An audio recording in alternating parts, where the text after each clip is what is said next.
Assalamualaikum warahmatullahi wabarakatuh. Innal hamdalillah nahmaduhu wa nasta'inuhu wa nastaghfiruh wa nastahdiih wa natubu ilaihi wa na'udzu billahi min shururi anfusina wa sayyiati a'malina. Man yahdihillahu fala mudilla lahu wa man yudlil fala hadiya lahu. Asyhadu an la ilaha illallah wahdahu la syarika lahu wa asyhadu anna Muhammadan 'abduhu wa rasuluhu alladzi la nabiyya wa la rasula ba'dah. Allahumma salli wa sallim wa barik ala nabiyyina wa habibina Muhammadin wa ala alihi wa ashabihi wa man tabi'ahum bi ihsanin ila yaumiddin. Tsumma amma ba'd. Allahumma la sahla illa ma ja'altahu sahla wa anta taj'alul hasana idza syi'ta sahla. Allahumma arzuqna ilman nafi'an wa rizqan thayyiban wa amalan mutaqabbalan. Ikhwani fillah wa akhwati fillah rahimani wa rahimakumullah. Bapak-bapak, ibu-ibu, saudara-saudariku di jalan Allah yang semoga senantiasa dirahmati dan diridhai oleh Allah Subhanahu wa taala. Teruslah kita memanjatkan syukur kita kepada Allah Subhanahu wa taala yang telah memberikan kita nikmat yang sangat banyak. Allah terus memberikan nikmat kepada kita tanpa henti, tanpa perhitungan. Maka kita hendaklah terus mensyukuri nikmat tersebut agar supaya kita menjadi orang-orang yang beruntung, agar supaya kita menjadi orang-orang yang mendapatkan limpahan nikmat-nikmat berikutnya. La in syakartum la azidannakum. Kalau kamu bersyukur, niscaya aku akan tambah nikmatku untukmu. Terus akan ditambah oleh Allah dan terus ditambah sampai kemudian Allah berikan kenikmatan yang sangat besar kelak di akhirat dengan surganya Allah Subhanahu wa taala. Wa la in kafartum inna 'adzabi lasyadid. Jika kamu kufur maka sungguh azabku sangat pedih. Dan kita tidak akan sanggup menanggung azab Allah taala walaupun sedetik. Maka marilah kita sama-sama memohon rahmatnya Allah Subhanahu wa ta'ala. Sama-sama kita memohon taufiknya Allah Subhanahu wa ta'ala, agar supaya Allah Subhanahu wa ta'ala terus membimbing kita, berikan taufiknya kepada kita untuk istiqomah di atas agama ini. Dan janganlah kita pernah berputus asa dari rahmat Allah Subhanahu wa ta'ala. Jangan kita putus asa dari rahmat Allah Subhanahu wa ta'ala. Sebesar apapun dosa yang pernah kita lakukan, Allah Subhanahu wa ta'ala pasti mengampuni, asal kita mau bertobat dengan sungguh-sungguh. Dan mudah-mudahan Allah Subhanahu wa ta'ala menerima pertobatan kita. Allah Subhanahu wa ta'ala sebutkan di dalam surat Az-Zumar. Dalam surat Az-Zumar di ayat yang ke-53, Allah Subhanahu wa ta'ala berfirman, Qul ya ibadiyalladzina asrafu ala anfusihim. Katakanlah Muhammad, wahai hamba-hambaku yang melampaui batas kepada diri-diri mereka sendiri, la taqnatu mir rahmatillah. La taqnatu mir rahmatillah. Janganlah kalian putus asa dari rahmat Allah. Innallaha yaghfiru dzunuba jami'an. Sesungguhnya Allah mengampuni segala macam dosa. Masya Allah. Kita perhatikan ayat ini jemaah sekalian. Innallaha yaghfiru dzunuba jami'an. Sesungguhnya Allah mengampuni segala macam dosa, termasuk di dalamnya dosa syirik, dosa kekufuran, dosa membunuh, dosa apa saja. Asal taubat pasti diampuni. Yang tidak diampuni adalah dosa syirik yang tidak dia taubati. Ketika mati belum bertaubat dari dosa syirik, mati dalam keadaan syirik, tidak diampuni oleh Allah Ta'ala. Innallaha la yaghfiru ayyushraka bihi wa yaghfiru ma duna dzalika liman yasha. Sesungguhnya Allah tidak mengampuni dosa syirik, dan Allah ampuni dosa selain itu bagi siapa yang dikehendakinya. Artinya, seorang yang bertaubat sebelum kematiannya, dosa apapun itu, selama taubatnya jujur, selama taubatnya sungguh-sungguh, ya, pasti Allah SWT ampuni. Sebab Allah Ta'ala sendiri yang mengatakan dalam Al-Quran Az-Zumar ayat 53, innallaha yaghfirudz dzunuba jami'a. Sesungguhnya Allah mengampuni segala macam dosa. Innahu huwal ghafurur rahim. Sesungguhnya dialah Allah yang maha pengampun lagi maha penyayang. Allah maha pengampun, Allah maha penyayang. Allah tidak ingin hamba-hambanya masuk ke dalam neraka. Allah sayang, Allah ingin hambanya masuk surga. Ya. Tetapi Waalaikumsalam warahmatullahi wabarakatuh. Tetapi persyaratan untuk masuk surga harus dengan apa? Pertaubatan. Harus dengan pertaubatan. Ya. Ada syarat. Ya. Asal mau taubat, asal mau kembali, Allah ampuni, Allah sayangi, Allah akan berikan rahmatnya, ampunannya. Maka kita memohon kepada Allah Subhanahu wa Ta'ala, semoga Allah Ta'ala jadikan kita sebagai hamba-hambanya yang terus bertaubat, sebagaimana Nabi Sallallahu Alaihi Wasallam mengajari kita dengan pertaubatan yang banyak. Padahal Nabi sudah diampuni dosa yang lalu dan akan datang, namun beliau terus bertaubat di dalam sehari 100 kali. Wa wallahi inni la astaghfirullah fil yaumi mi'ata marrah. Kata Nabi SAW, demi Allah sungguh aku bertaubat dalam sehari 100 kali.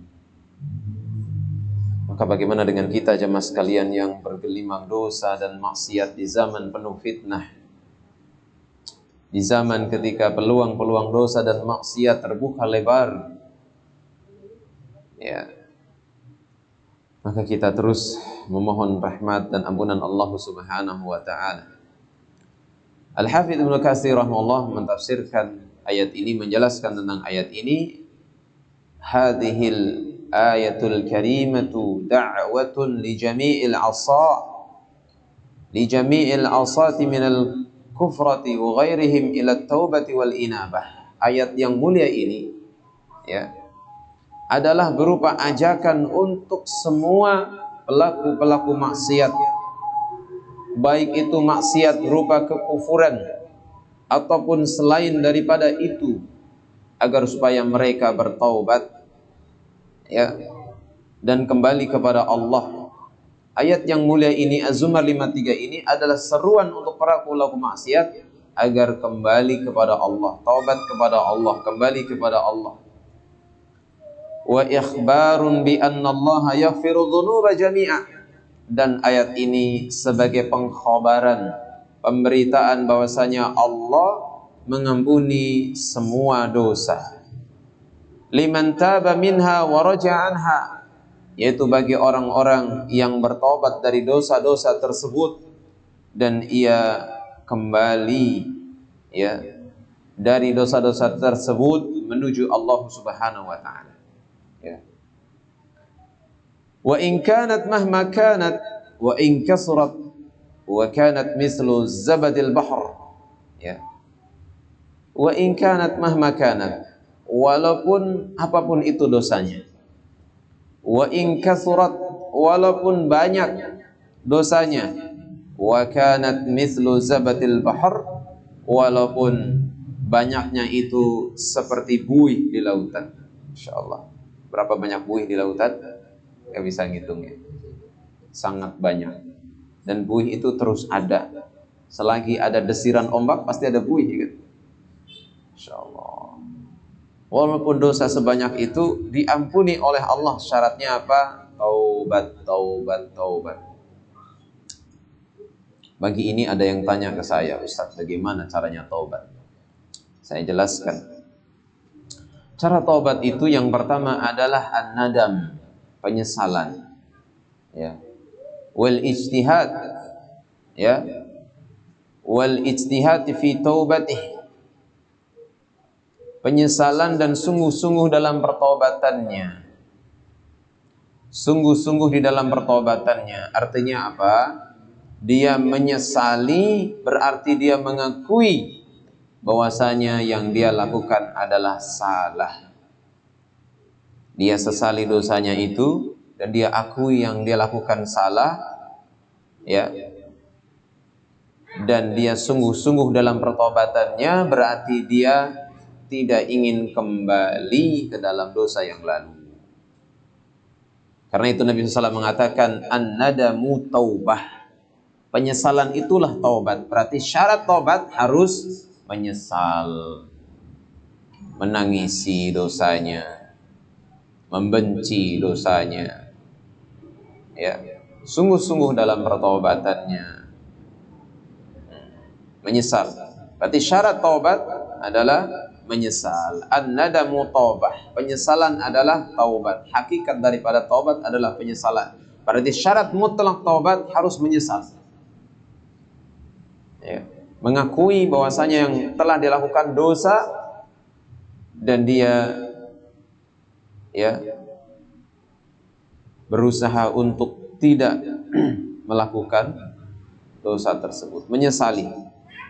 Namanya juga menyesal. Menyesal berarti menangisi, ya kan? Ya Allah, saya akui yang saya lakukan salah, ya Allah. Saya menyesali. Saya menyayangkan kenapa saya terjatuh. Saya lemah, ya Allah. Seperti itu. Jadi nggak harus apa? Nggak harus menunggu ketangkap basah orang lain, nggak harus menunggu ketahuan orang lain, nggak harus dipermalukan, nggak harus menunggu dipermalukan orang lain. Ya. Menyesal itu merasa bahwasanya dirinya telah melakukan kesalahan. Namanya juga menyesal. Merasa dia telah melakukan kesalahan, telah melakukan hal-hal bodoh, sehingga dia melakukan perbuatan maksiat tersebut. Dan orang yang menyesal, ya, dia berusaha sedih, ya, dari apa yang telah dia lakukan, dan dia takut kalau dia akan dihukum oleh Allah Subhanahu wa taala. Assalamualaikum warahmatullahi wabarakatuh. Jadi syarat yang pertama apa tadi? An-nadam, penyesalan. Yang kedua adalah tarkul ma'asi, meninggalkan maksiat-maksiat. Apapun maksiatnya dia tinggalkan. Demikian pula hal-hal yang akan menjadikan dia berbuat maksiat dia tinggalkan. Berarti apa? Ada syaddud dzari'ah, menutup celah. Misalnya apa? Dia pernah minum khamr, maka dia tinggalkan, jangan minum lagi. Ya. Dan hal-hal yang bisa mengarah ke sana. Jangan mendatangi tempat-tempat khamr, jangan menemui teman-teman yang suka minum khamr. Ya. Demikian pula dosa-dosa yang lain, berjudi, mencuri, membunuh, berzina, riba, dan seterusnya. Tinggalkan segala hal yang bisa menyebabkan dia bisa jatuh lagi. Ya. Jadi tinggalkan dosa itu berikut segala macam pemicunya. Tinggalkan dosa tersebut berikut segala hal pemicunya atau yang bisa menjadi sebab dia melakukan perbuatan dosa itu lagi. Yang ketiga apa? Yang ketiga adalah bertekad untuk tidak mengulangi dosa tersebut. Dia mohon sama Allah, ya Allah, saya tidak akan mengulangi dosa itu, bantu saya Allah. Berikan saya kekuatan untuk tidak akan mengulangi dosa itu lagi, dan saya akan bersungguh-sungguh, saya akan berusaha sekuat tenaga saya, ya Allah, untuk tidak jatuh lagi, untuk tidak melakukan lagi. Sehingga apa? Dia merasa bahwasanya, oh ini bahaya, ini celaka. Aku takut kalau aku dimatikan dalam keadaan dosa itu lagi. Begitu. Sehingga apa? Dia tidak mau melakukan lagi. Karena dia menyadari bahwasanya itu adalah suatu bahaya besar. Ya. Dia menyadari bahwasanya itu akan bisa menghalangi dia dari kebahagiaan, dari kemudahan-kemudahan yang ingin dia raih. Dia menyadari bahwasanya dosa-dosa itu yang akan menghalangi dia dari cita-cita yang dia inginkan. Cepat atau lambat dosa itu penghalang dari kebahagiaan. Nabi SAW bersabda di dalam hadis yang sahih, innal mu'mina idza adnaba nuqitat fi qalbihi nuqtatun sauda. Sesungguhnya seorang mukmin apabila melakukan suatu dosa akan disematkan diberikan satu titik noda hitam di dalam hatinya, satu dosa satu titik. Wa in taba wa naza'a, ya, sukila qalbuh. Kalau dia bertaubat dan dia tinggalkan perbuatan tersebut, maka akan dibersihkan hatinya, dikilapkan lagi hatinya, dijadikan mengkilap lagi, bersih lagi. Wa in zada zida, wa in zada zida, ya, fiha. Kalau bertambah dosanya akan ditambahkan lagi titik hitamnya, ya. Sampai kemudian apa? Sampai kemudian bisa menutupi, ya, hatinya tersebut. Maka Nabi SAW menyebutkan fadzalikar ran, maka itulah ar-ran, sesuatu yang menutupi, sebagaimana yang Allah Ta'ala sebutkan dalam surat Al-Mutaffifin, kalla bal rana ala qulubihim ma kanu yaksibun. Sekali-kali tidak, bahkan apa yang mereka lakukan dari dosa-dosa itu menutupi hati mereka. Nas'alullah ta'ala as-salamata wal afiyah. Jadi yang ketiga adalah apa? Bertekad untuk tidak apa? Tidak mengulangi dosa. Yang keempat adalah tentunya mengiringi dosa itu dengan amal soleh. Dia ganti dengan amal soleh. Mengganti perbuatan dosa dengan amal soleh, yaitu dia dekatkan dirinya kepada Allah Subhanahu wa taala dengan amal-amal saleh. Innal hasanat yudhibnas sayyi'at. Sesungguhnya perbuatan-perbuatan yang baik itu, amal-amal saleh itu akan menghapus segala macam dosa-dosa, kesalahan-kesalahan. Sehingga apa? Amal-amal soleh ini akan menggugurkan dosa-dosa. Ketaatan akan menghapus dosa-dosa. Sebagaimana yang Allah Subhanahu wa taala sebutkan di dalam surat Hud ayat 114. Ya. Wa aqimis salata tarafayin nahari wa zulafan minal lail. Wa aqimis salata, dan dirikan salat tarafayin nahar, yaitu pada kedua tepi siang, pagi dan petang, wa zulafa minal lail, dan pada bahagian permulaan malam. Pagi berarti adalah subuh, ya. Kemudian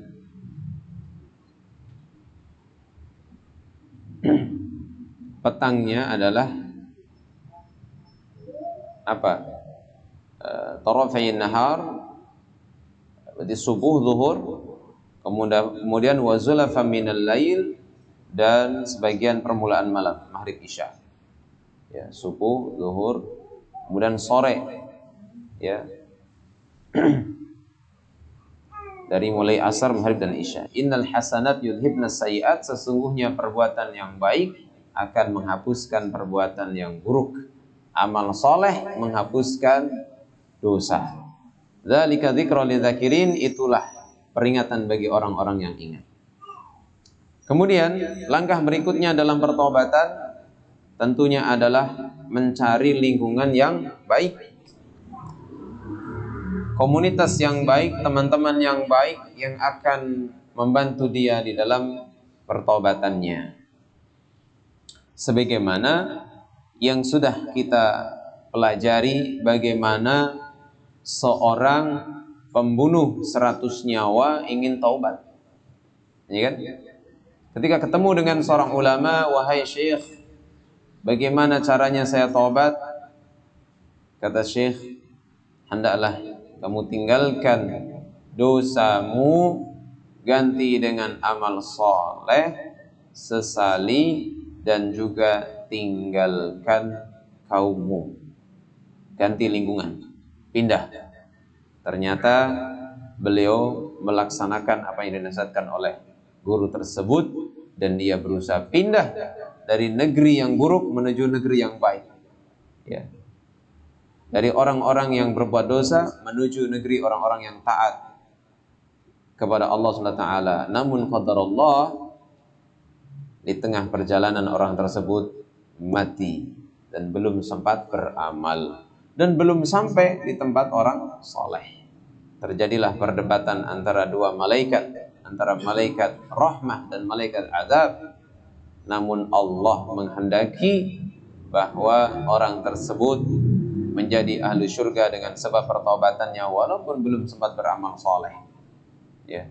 Dan dia berusaha tunjukkan kesungguhannya dengan berpindah, dia tinggalkan negeri orang-orang yang buruk tersebut menuju negeri orang-orang soleh. Akhirnya Allah Ta'ala jadikan ya jarak antara dirinya dengan jarak orang soleh tersebut lebih 1 jengkal, ya, lebih dekat, sehingga kemudian orang tersebut mendapatkan rahmatnya Allah dan dipilih sebagai ahli surganya Allah Subhanahu wa Ta'ala.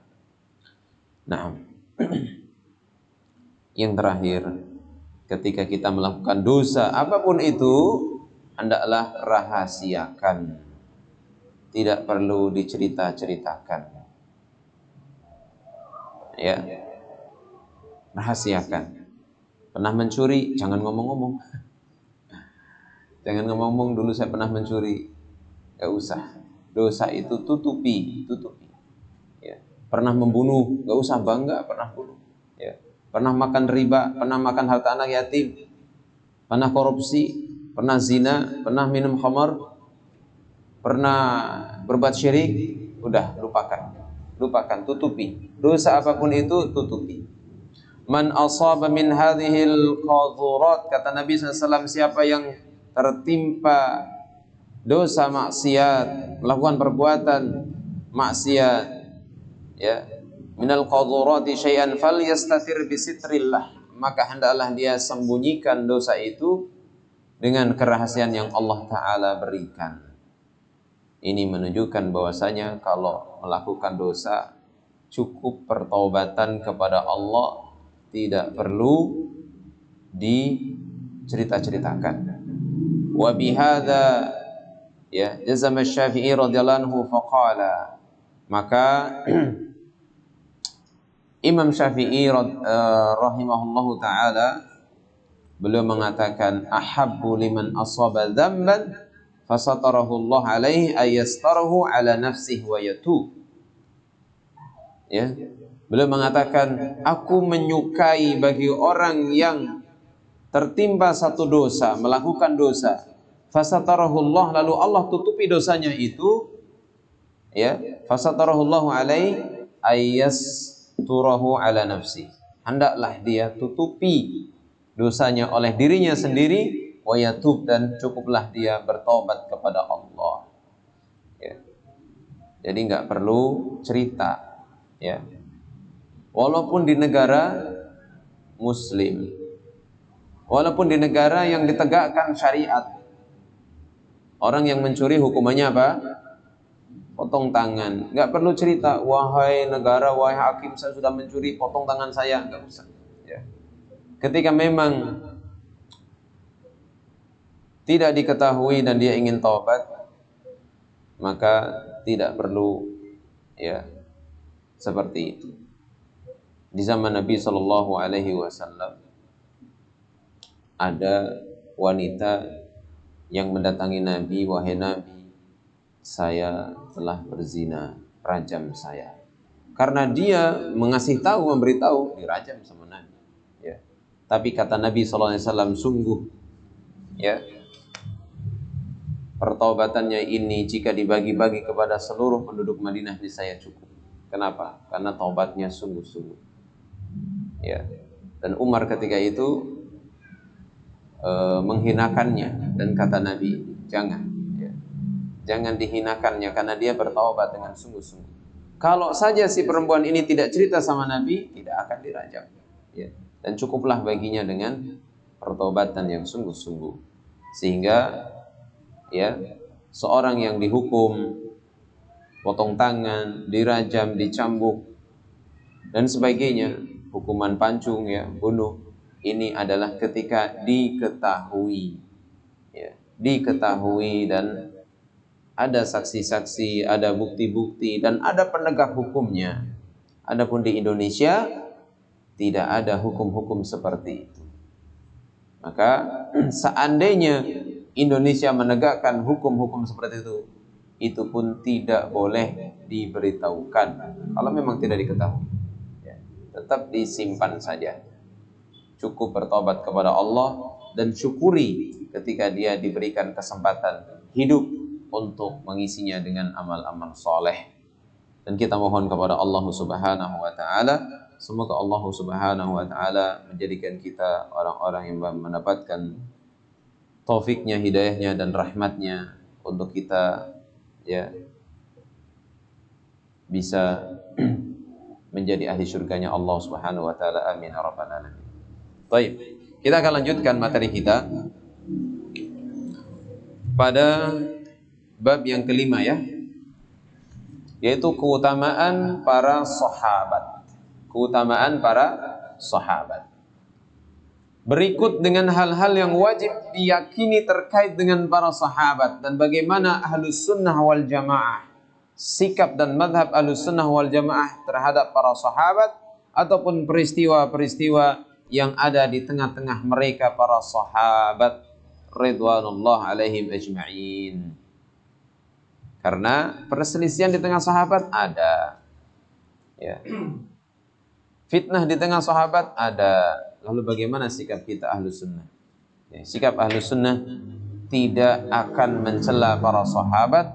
Sikap Ahlus Sunnah tidak akan yaitu merendahkan para sahabat. Karena para sahabat sudah disebutkan oleh Allah dalam Al-Quran, radhiyallahu anhum wa radu an. Allah ridha kepada mereka dan mereka ridha kepada Allah. Bagaimana mungkin orang-orang yang sudah diridhoi Allah lalu kita caci maki, kita rendahkan? Ya, para ulama menghukumi siapa yang mencaci maki sahabat kafir. Ya. Kenapa? Mereka orang-orang yang mulia. Iman kita nggak ada apa-apanya dibandingkan para sahabat, kok dicaci, dicela, kafir. Ya. Makanya kenapa orang-orang Syiah Rafidhah dihukumi kafir? Karena mereka mencela para sahabat. Mereka mencaci maki Abu Bakar, Umar, Utsman, ya, istri-istri Rasul sallallahu alaihi wasallam. Nah, maka tidak boleh kaum muslimin merendahkan martabat para sahabat, mencaci maki mereka. Allah sudah ridho mereka, maka kita ya katakan ketika disebut nama sahabat kita katakan radhiyallahu anhu. Ya, ketika kita mendengar nama sahabat disebutkan, kita katakan radhiyallahu anhu atau radhiyallahu anhu. Ya. Ketika kita mendengar nama Nabi kita SAW disebutkan, kita ucapkan sallallahu alaihi wasallam. Ketika kita mendengar nama para ulama disebutkan yang sudah meninggal, rahimahumullah, rahimahullah. Ketika kita mendengar nama ulama yang masih hidup disebutkan, kita katakan hafizahullahu ta'ala. Demikian pula para guru-guru kita, hafizahullah ta'ala. Ini doa, hafizahullahu ta'ala, semoga Allah menjaganya. Nah, dan doa akan kembali kepada yang berdoa. Kalau kita mendoakan guru-guru kita, sejatinya kita sedang mendoakan diri kita. Ya. Ustaz, semoga Allah menjaga antum. Maka malaikat mengatakan walaka bimisli. Ya, semoga Allah juga menjaga engkau. Nah, Masya Allah, kembali lagi kepada si pendoa. Maka jangan sungkan-sungkan dan jangan jangan berat untuk mendoakan para guru-guru kita. Demikian pula sesama kaum muslimin, ya, sesama saudara muslim untuk saling mendoakan. Semoga antum sehat selalu, sekeluarga sehat selalu, ahi dan seterusnya. Ya. Nah, siapa para sahabat? As-sahabah ini jamak dari sahabi. Sahabat, sahabat udah jadi bahasa Indonesia ya kan? Sahabat. Sahabat itu teman dekat, ya. Yang selalu ketemu bareng, berjuang bareng ya kan? Susah senang bareng, ini sahabat. Ya. Dan yang dimaksud sahabat di sini adalah mereka yang berjuang bersama Rasul, ya, dalam kondisi mereka adalah muslim, mukmin, matinya juga mukmin. Karena ada orang-orang yang berjuang bersama Rasul tapi nggak beriman. Siapa contohnya? Abu Thalib. Abu Thalib, kita nggak sebutkan doa apapun ya. Karena apa? Mati dalam keadaan kekafiran. Maka tidak dikatakan ya doa, nggak ada. Ya. Kalau para sahabat kita sebutkan radhiyallahu anhu. Tapi Abu Thalib aja udah. Ya. Abu Thalib berjuang bersama Rasul, membela Rasul, melindungi Rasul, ya kan? Tetapi bukan sahabat. Kenapa? Karena tidak beriman.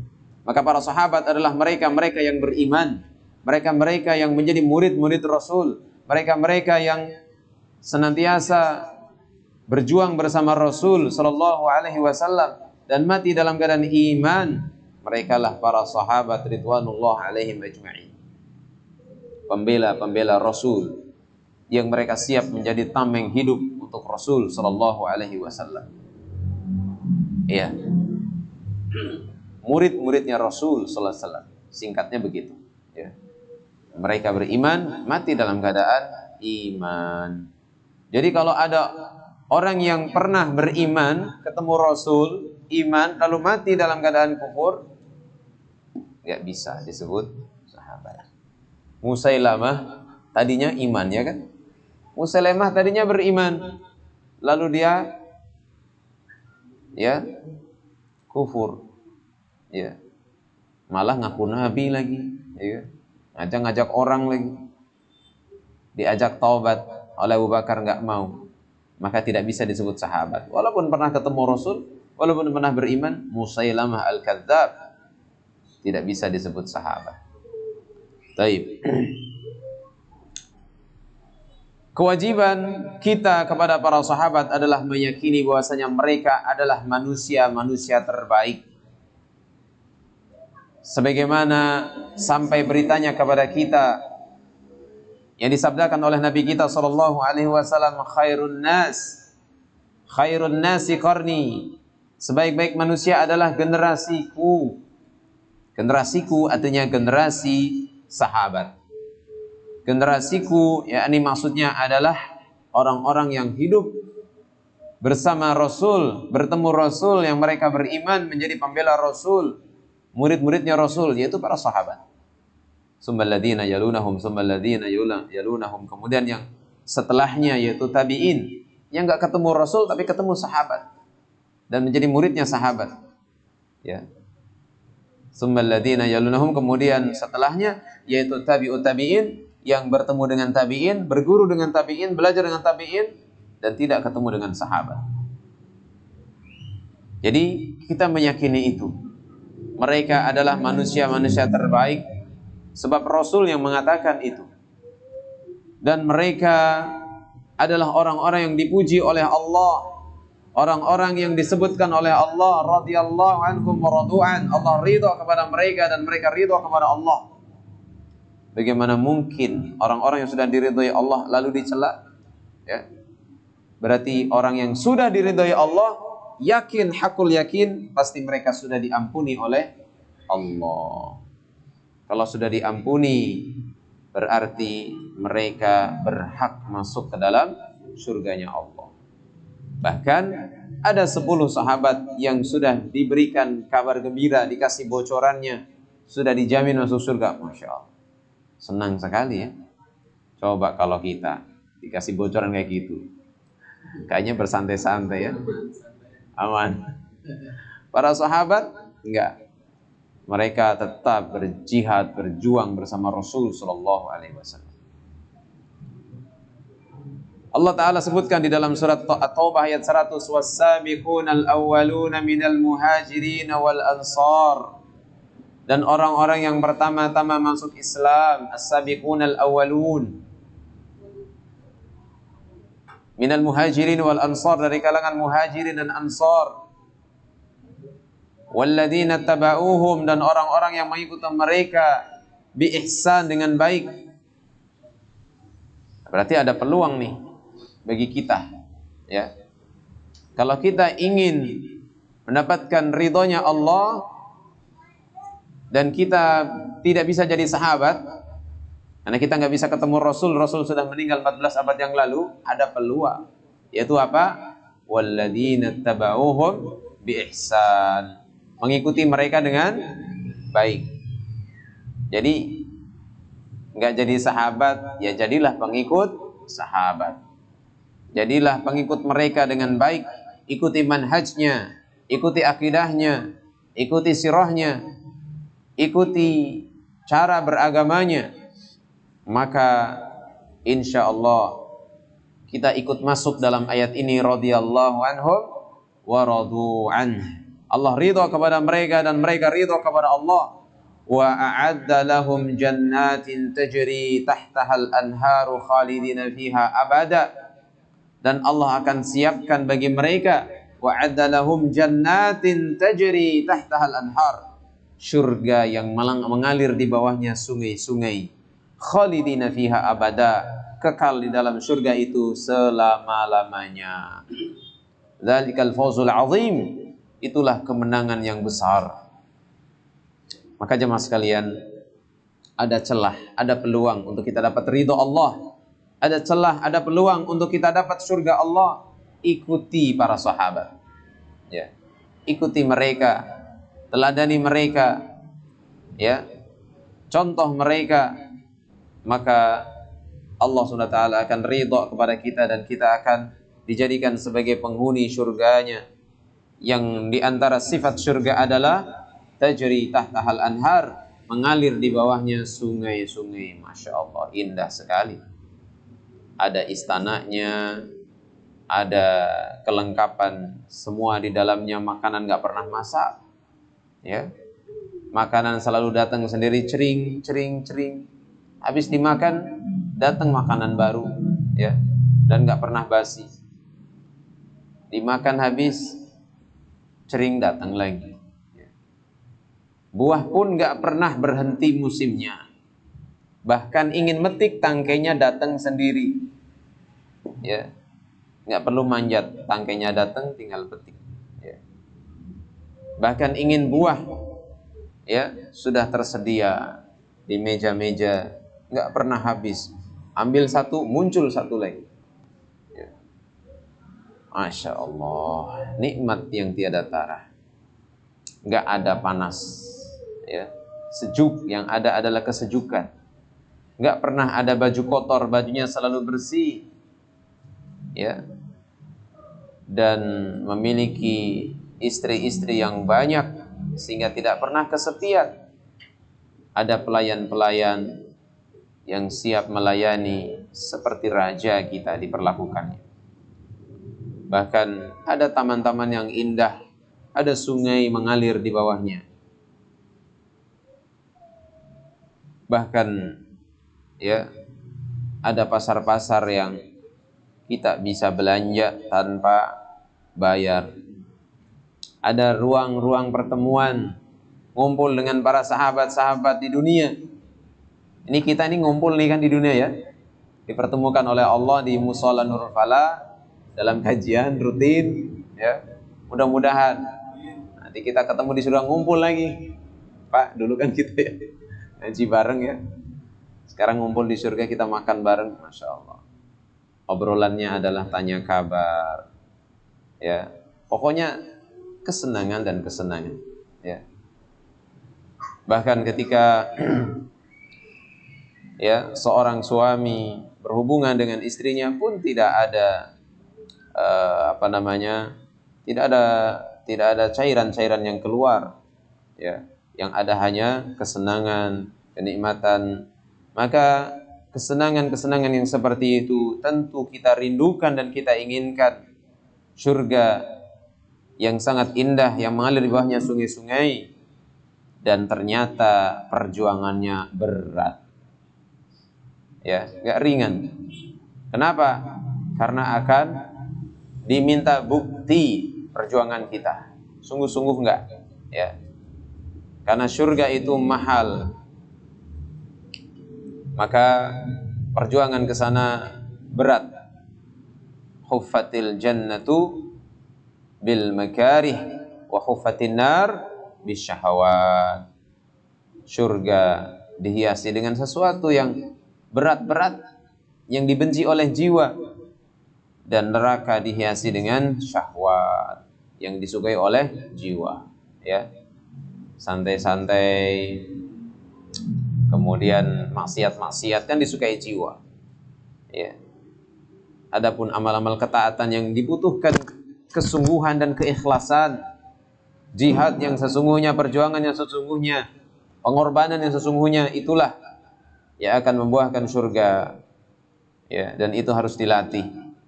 Dan suatu prestasi yang besar ketika kita bisa melangkahkan kaki kita, menaiki kendaraan, naik motor atau bawa mobil atau sepeda, datang ke majelis taklim, pengorbanan, ya kan? Menggerakkan hati untuk mendatangi majelis taklim itu juga bagian daripada pengorbanan. Duduk seperti ini mungkin terasa panas nih ya. Ya enggak panas ya Pak? Geser kanan, geser kiri. Ini bagian daripada jihad kita, pengorbanan karena kita ingin masuk surga, ya. Masya Allah, mudah-mudahan istiqomah, ya. Nah, dan memang harus dengan cara seperti ini kita bisa mengecas iman kita. Kalau kita nggak pernah duduk di majelis ilmu, yakin terpedaya dunia, ya. Saya kemarin jalan-jalan sama istri ke Pasar Lama Tangerang, lihat hiruk pikuknya dunia. Kayak gini dunia ya, orang pada betah di dunia. Ramai. Katanya adalah pusat kuliner. Sampai yang haram-haram pun ada. Subhanallah. Ada yang jual daging ular, daging kampret, daging kadal, subhanallah. Dunia ya, menipu sekali. Ya. Dan orang pada betah itu. Gak peduli ibadah, gak peduli ngaji. Ya, duit dan duit, ya. Subhanallah. Maka kita bersyukur kepada Allah Ta'ala ketika kita diberikan hidayah sunnah ini, ketika kita diberikan hidayah tauhid, kita demen ngaji, kita senang ngaji, senang ta'lim, senang cari ilmu. Allahumma arhamna, ya Allah rahmatilah kami. Baik. Kemudian dalil berikutnya, kenapa para sahabat mereka adalah orang-orang yang mulia? Karena mereka mendampingi Rasul Sallallahu Alaihi Wasallam. Dan orang-orang yang mendampingi Rasul adalah orang-orang yang selalu berkasih sayang di antara mereka. Dan mereka keras kepada musuh-musuh mereka. Kenapa? Karena musuh-musuh mereka tidak punya ampun kepada kaum muslimin. Maka bagaimana mungkin seorang muslim, ya, berlembut-lembut dengan musuhnya? Namun walaupun mereka keras dengan musuh-musuhnya, bukan berarti kejam dalam artian menyiksa, enggak. Ketika berhadapan harus berperang dan harus ada pertumpahan darah, maka Rasul memberikan aturan, jangan siksa, jangan dicincang-cincang, disiksa-siksa. Kalau bunuh-bunuh saja secepat-cepatnya, ya kan? Berikan aturan-aturan, jangan bunuh wanita, jangan bunuh anak-anak, jangan bunuh orang yang sudah tua renta, jangan rusak bangunan, jangan tumbangkan pepohonan, ya kan? Jangan bunuh hewan-hewan.